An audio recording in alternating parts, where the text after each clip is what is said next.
And today, Attorney General John Ashcroft suggested that investigators' hands may be tied by outdated wiretap rules that say they can only wiretap the phone or the computer of the suspect and not every phone and every computer that suspect may come in contact with. Here to discuss what all that means is Clint Van Sant, a former FBI profiler, and David Kopel, a research director with the Independence Institute. Gentlemen, good evening, both of you. Hi, Lester. Good evening. Clint, let me start with you. Sure. If the FBI had that power to do these so-called rolling surveillance or rolling wiretaps, would that have changed anything in terms of ferreting out this plot?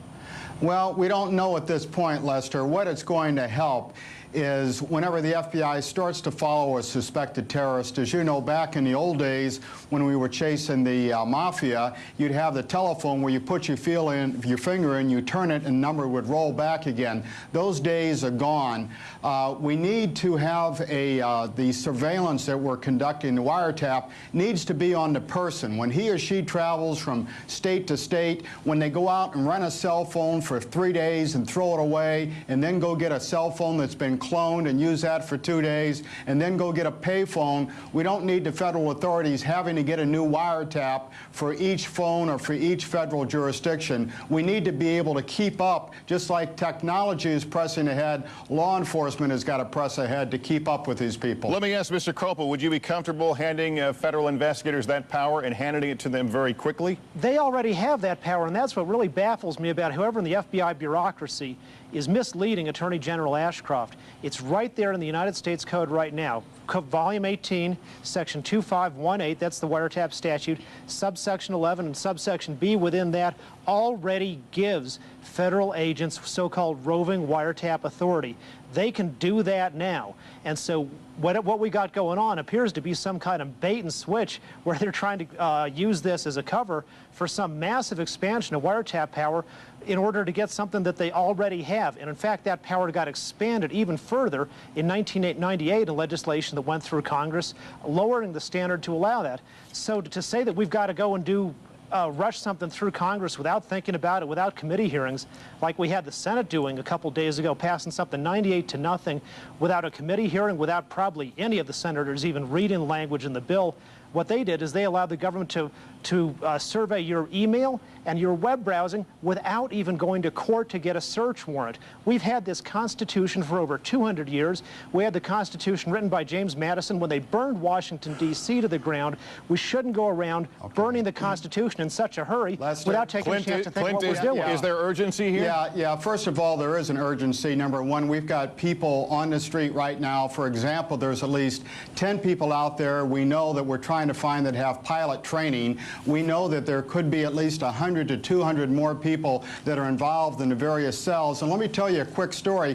Back in 1995, during the bombing in Oklahoma City, I sat down with Louis Freeh and other FBI agents on one Saturday, and there was a proposal made from outside the FBI. This is the time to be more intrusive. Let's get more wiretap. Let's be more intrusive on the American public.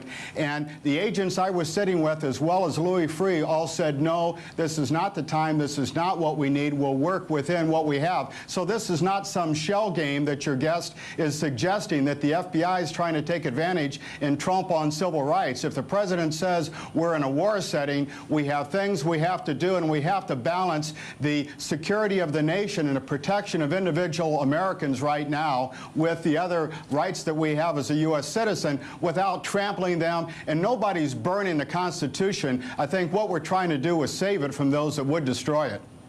Mr. Kopel, with perhaps more than 5,000 Americans dead, and I say perhaps because they're still searching, emotions are high right now. It would be a tough argument, don't you think, to argue against giving investigators more power?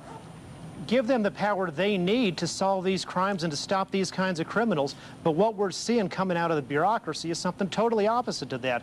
They're putting words in the Attorney General's mouth, and I'm sure he's very busy trying to find these heinous people, and he doesn't have time to go and read the statutes. They already have this power. It is absolutely a bait and switch game. Look it up in the United States Code, Volume 18, Section 2518, subsection 11, subsection B. They've got roving wiretap power, and it got enhanced by Congress in 1998. Let's go out and get these people In fact, the FBI, like other federal agencies, also has emergency wiretap power. They can do a wiretap on anybody in this country right now for 48 hours without even going to court to getting permission. They've got plenty of tools, and one thing we ought to point out is out of the thousands of wiretaps that have been done over the past 20 years, they're up 600% over the past 2 decades, less than 1 in 500 is for a homicide or arson, the two kinds of crimes that terrorists perpetrate. The vast majority of wiretapping isn't about terrorism, has nothing to do with it. It's about things like gambling and drugs and all these other kinds of things that really ought to be better left to the states. Clint, it's been widely acknowledged that there was a huge intelligence failure here to catch this plot. I go back to our first question. If these powers had been granted, if the FBI had this ability for these roving wiretaps, do you think it would have changed the equation? If we would have been able to find the 2 individuals that we were looking for the last 2 weeks who came into country, if we would have known who they were, if some of the other associates they have that are moving from place to place, from California to Florida to Maryland, I think that authority would have helped us. And, you know, I think the Attorney General's been to law school, and he probably understands the law, too. So I don't think he needs someone telling him what the law is. He's got the whole Department of Justice there. And this is, you know, for someone to suggest that the Department of Justice and the FBI is perpetrating a fraud upon the public when we've got thousands of agents out there literally working 18, 20 hours a day, I think this is the wrong time to start waving that flag and to start suggesting that we're burning the Constitution. I think this is a time that everybody needs to line up. Let's do the job we have to do. Let's get the legal help we have to do. And once we get these guys in custody, if your guests and other people don't like it, that's what Congress is there for, to say, hey, we gave it to you for a while, we're going to take it back now, and I'm sure the FBI will live with that. And we've got to end the conversation. Clint Van Zandt and David Kopel. Gentlemen, thanks to both of you for joining us tonight. Thank you, Lester.